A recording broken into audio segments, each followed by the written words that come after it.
next speaker is a historian, author, and political analyst known for his Untold History of Canada book series. His work explores Canada's overlooked historical narratives and their influence on the country's place in global politics. Please welcome Matt Ehret.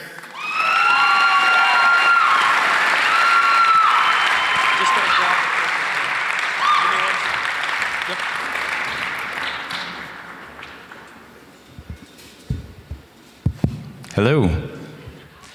Hey, it's very bright. These lights are very strong. Okay, I'm just waiting for my little clicker to come. Thank you, Sean. All right, well, thank you everybody for coming, and thank you, Sean, for pulling this off. 13 minutes, okay, I've got a lot of big ideas, so we're gonna try to move a little bit fast. I really appreciated everything that we just heard from Tom. It was really, really precious.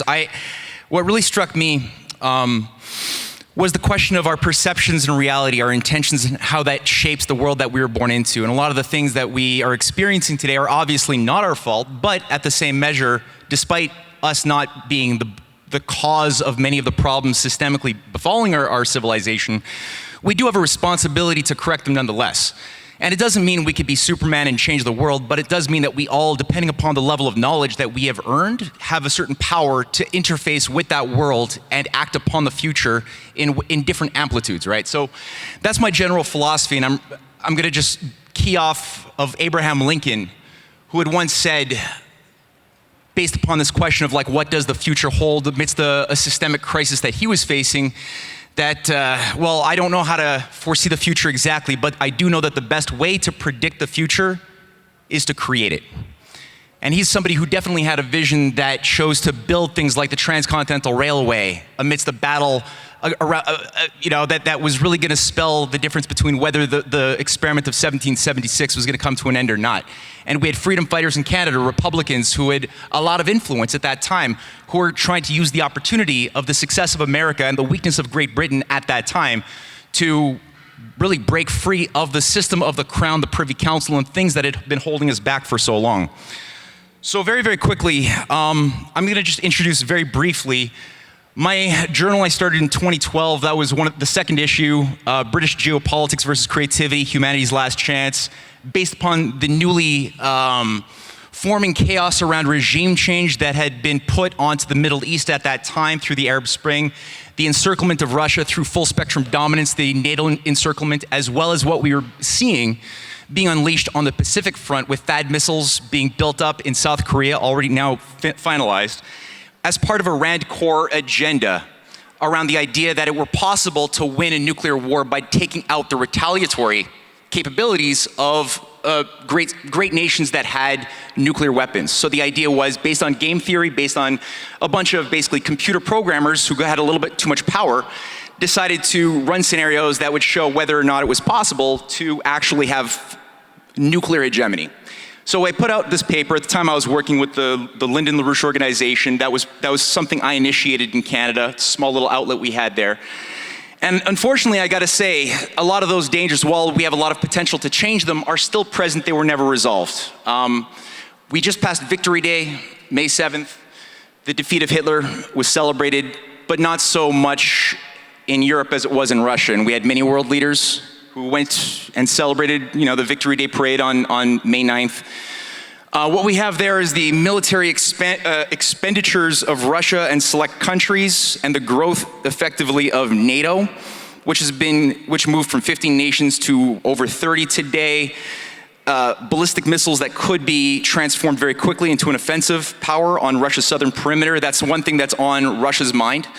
The entire intelligentsia of Russia thinks about this greatly. And it's not just Russia, obviously. When you look at the issue of like, what is the global chemistry shaping Canada for good or for bad? What is it that we can offer for good or for bad to the world? Things like the Pacific front, where there's discussion now of a NATO of the Pacific expansion, a remilitarizing Japan that is seeing a rehabilitation of many Nazi war criminals or Nazi collaborating war criminals of Japan who are being rehabilitated like we had seen in Ukraine and celebrated as national heroes. The changing of the Japanese constitution under the push of a lot of military intelligence officials tied to the United States and Britain who have been putting a lot of pressure on many people inside of Japan to change the pacifist constitution to allow for the first time since World War II, war in defense of their allies, very ambiguous. 150,000 US troops, many military bases encircling China, the Pacific. Again, 150,000 US troops just in China's backyard. A very similar agenda, which was originally built up around the premise that North Korea is so crazy, we can't allow North Korea to attack California, so let's do this. It was never about North Korea. Just like the building up of a missile shield around Russia's southern perimeter was never about Iran, which is what instigated this originally. Now it's openly recognized that it's about Russia. Why? Because Russia and China have a strategic alliance for survival along with other nations of the multipolar part of the world that has a very different way of thinking about economics, intergovernmental politics, diplomacy, a very different philosophy than the thing that's run amok in our part of the world since the murder of John F. Kennedy. Again, another view of some of the air-sea battle unleashed by Obama, and that hasn't been dealt with even to this very day. I hope Trump is able to bring back some of the peace-building dialogue that he had done a pretty good job at least attempting in his first term. I still haven't seen the material effect of that on the Pacific front. Maybe that'll change, maybe not. But again, I said it was Victory Day. What did that growth of NATO kind of remind people of? Well, I don't know what it reminds people here of, but it definitely reminds the Russians of something that every single Russian, 27 million of whom died in World War II, all had lost members of their family in the battle against the growth of fascism at that time. 28 million is a big number. And again, Hitler pretty much dominated all of Europe. And if you include fascist Franco Spain at the time, that's a lot of fascist policies everywhere. And a lot of that was made possible through the London and Wall Street industrialists, JP Morgan, the Prescott Bush, Harriman networks that made a lot of this possible, that were never punished at Nuremberg, that went on to manage the shit show that we called the Cold War.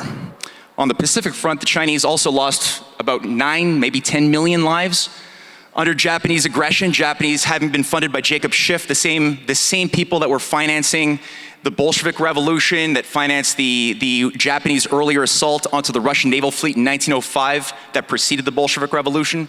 Those same Western bankers, the Warburgs, the Schiffs, many others, were also behind the militarization of Japan that had a whole ambition for a greater Japan.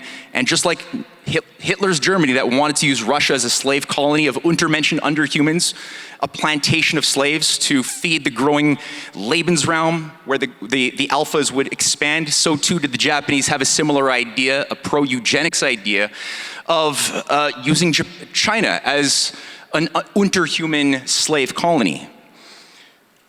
In Canada today, unfortunately, Justin Trudeau in April of 2024 passed a new revamped Arctic security doctrine that calls for placing long-range ballistic missiles in the Canadian Arctic.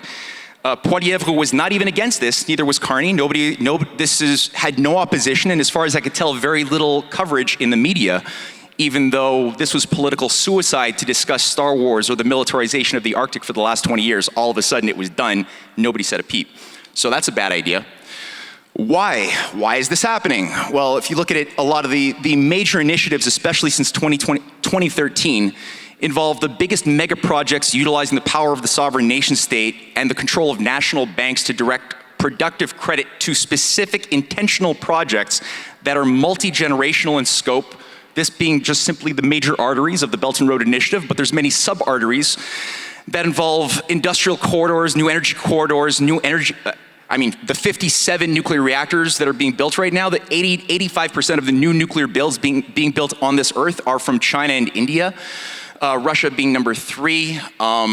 There's a very different idea of creating a future that is viable from parts of the world that are far removed and they're being encircled by our military industrial complex, many of whom offered for the West, for the United States, for Trump, for Canada to work and join and cooperate and make business and do deals. I think Trump actually did want to do this in his first term. COVID overruled that.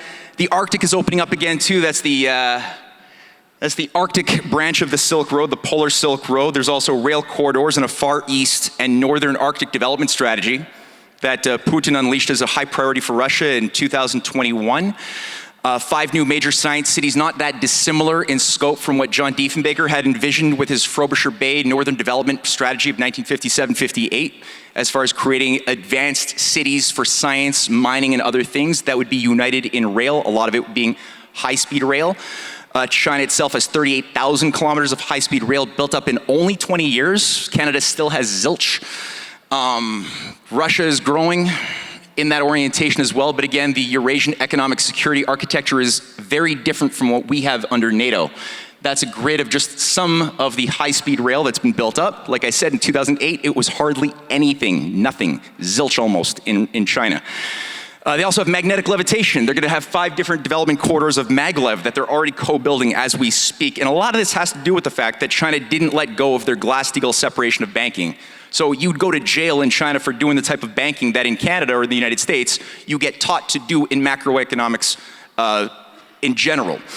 So that type of separation of speculative from clean commercial banks as an absolute wall of divide, the thing that FDR did in 1933 that we took down, we removed our 4 pillars of Canada that allowed for too big to fail banks to start forming. That not having been destroyed by China, has allowed them to generate the sorts of credit that once upon a time allowed Lincoln to generate the greenbacks, that allowed, or for the 520 bonds, that allowed for the generation of credits for great projects that were concrete and that were self-liquidating in nature. Self-liquidating meaning that they would generate more productivity, so much productivity when they were accomplished that it would pay off whatever debts you incurred in the present. The Federal Reserve, as far as I can tell, seems to be a perversion of that idea of productive national credit. A perversion because it's based upon a big idea around the idea that central bankers and experts have to be independent of the dirtiness of government politics, which I think, anyway, that's an issue. Here we have year 2000 to 2020, who are the dominant trading partners of the various nations of the world, blue being the USA and red being China, which has grown dramatically. Nearly $1 billion lifted out of poverty in that same period of time. The middle income bracket of the Chinese has gone from something like 5% in the year 2000 to becoming 48% today, so there is a creation of a middle class. They're generating more patents annually last year than they did in all of the United States. So we have a lot of these things tied to magnetic levitation, rail, high-speed rail, quantum computing, things like that. So it's not exactly what we're being fed in the mainstream media that is the truth, but it is something that is animating Rand Corporation warmongers who are trying to intimidate many countries into accepting a one world government or nuclear war. And just to be quick, Victory Day, big deal. What you see there is just some of the dominant leaders, SS officers, mostly unreconstructed, who after World War II were given new assignments working as heads of NATO's Central and Eastern European Command. Between 1958 and 1983, there were consecutively 8 unreconstructed Nazis who were leading NATO's Central and Eastern European Command. General Alfred Heusinger being Hitler's personal chief of staff, who was then made the head of NATO's chief of staff with the entirety of NATO's secret army apparatus that was revealed in 1982. Finally, with Trump, well, okay. Bering Strait Rail Tunnel, that's something Putin offered in 2009, and Donald Trump in 2019 offered to build what's known as the Alaska to Canada Railway, passing an executive order for Alberta to be a key part of the branch for the first time of rail and development corridors stretching from the lower 48 to Alaska that could easily extend through the Bering Strait to participate in a constructive way with Eurasia and other nations that don't want to have mass suicide in the context of a global economic systemic breakdown. So that's it. These are my books. They're upstairs. If people want to talk about that a little bit more, buy some books, you could do that at my table. Thank you very much.